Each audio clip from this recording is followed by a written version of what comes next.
Hello, ce soir sur la Minute Agile, nous allons répondre à une question intéressante qui m'a été posée dernièrement. Peut-on être Product Owner et Scrum Master en même temps? N'oubliez pas de vous inscrire sur notre chaîne YouTube pour recevoir l'ensemble des notifications de nos dernières vidéos et pour nous soutenir.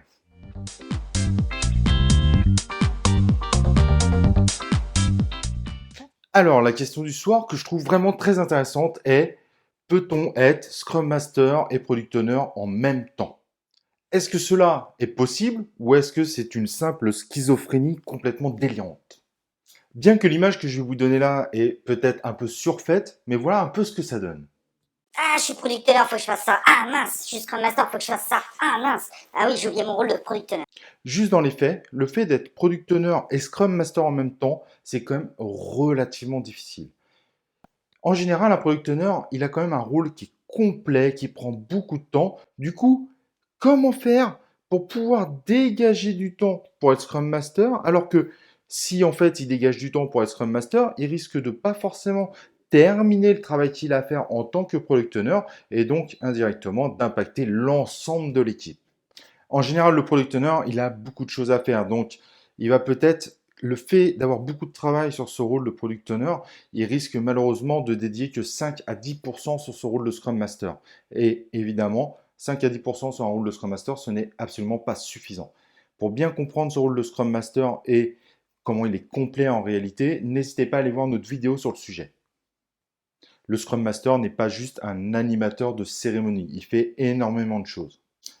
Ce problème en fait de peut-on être product owner et en même temps Scrum Master, pour moi c'est un peu similaire à celui de est-ce que je peux être développeur et Scrum Master. En général, le product owner c'est un peu comme les développeurs. Quand ils sont développeurs, bah, en général ils dédient très peu de temps au Scrum Mastering et donc en réalité l'équipe ne bénéficie absolument pas de ce que peut apporter un Scrum Master. Et ben pour le product owner c'est exactement la même chose. En général, il se focalise sur ce travail, il sait pertinemment que s'il ne fait pas ce travail, c'est l'équipe intégralement qui va être impactée. Et donc, ce rôle de Scrum Master est presque, je dirais, partiel, plus que partiel même. Il ne sert pas à grand-chose parce qu'en réalité, c'est juste pour aller animer peut-être quelques cérémonies. Et maintenant, si on va plus loin sur la réflexion, là où il y a encore un plus grand problème, c'est que le Scrum Master est quand même neutre dans l'équipe. Il est là pour pouvoir aider chaque membre de l'équipe. Et quand on se retrouve, et c'est un contexte qui est quand même assez fréquent, dans le contexte où on se dit, ah, bah, il y a les métiers et il y a les développeurs, l'IT de leur côté, bah, souvent, ça crée quand même un certain nombre de conflits, plus ou moins forts hein, d'ailleurs, mais du coup, le Scrum Master qui est directement Product Owner ne peut absolument pas gérer ce conflit parce qu'il est directement 100% partie prenante de ce conflit. Et du coup, forcément, ce rôle de Scrum Master où il est censé être neutre par rapport au reste de l'équipe, par rapport aux responsabilités, bah là, c'est pas le cas. Ce Scrum Master qui est aussi Product Owner, il a une responsabilité sur la partie fonctionnelle et il peut absolument pas être neutre dans l'équipe.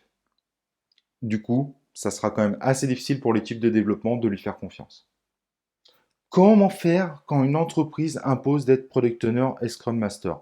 C'est souvent d'ailleurs un choix du management. Et bien sur le coup, ça va être très compliqué de convaincre les gens. Donc il faut vraiment bien faire comprendre ce qu'est le rôle de Scrum Master, vraiment acculturer dessus. Euh, Déjà qu'il faut acculturer sur l'agilité, mais il faut acculturer sur cette notion de facilitation de Scrum Master.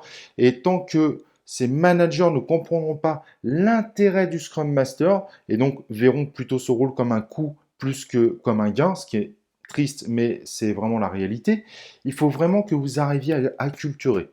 Ah, qu'est-ce que le Scrum Master? Partagez des vidéos, indiquez un peu que le Scrum Master, c'est pas juste un animateur de cérémonie, et essayez de faire comprendre au management l'intérêt d'avoir un Scrum Master. Le discours souvent que je donne par rapport à ça, c'est le Scrum Master, en effet, il ne produit rien. Donc, il a 0% de productivité. Bon, ça c'est un fait. Mais par contre, il va permettre au reste de l'équipe, au fait de faciliter, d'essayer de lever des obstacles, d'essayer d'améliorer l'organisation de l'équipe et d'aider à l'équipe à s'améliorer elle-même, il va permettre aux autres membres de l'équipe de passer peut-être de 40% de productivité à 70%. Et donc là, il y a un véritable gain. Et c'est comme ça qu'il faut le présenter parce que clairement, quand on est product owner et qu'on essaye d'être Scrum Master, dans de nombreux contextes, peut-être pas dans tous à 100%, mais dans de nombreux contextes, malheureusement, ce rôle minuscule de Scrum Master ne permettra pas à l'équipe de monter fortement en productivité. J'espère vraiment que cette vidéo aura aidé tous ceux qui sont dans cette problématique, parce qu'on la voit de plus en plus souvent dans les entreprises, et j'espère que ça va vous aider vraiment, vous aider pour sortir de ce problème d'être Product Owner et Scrum Master. N'hésitez pas d'ailleurs, si vous avez besoin d'aide complémentaire par rapport à la vidéo, n'hésitez pas, il y a des commentaires sur YouTube, donc profitez-en, mettez des commentaires, et je me ferai vraiment un plaisir de vous aider et de répondre à l'ensemble de vos questions.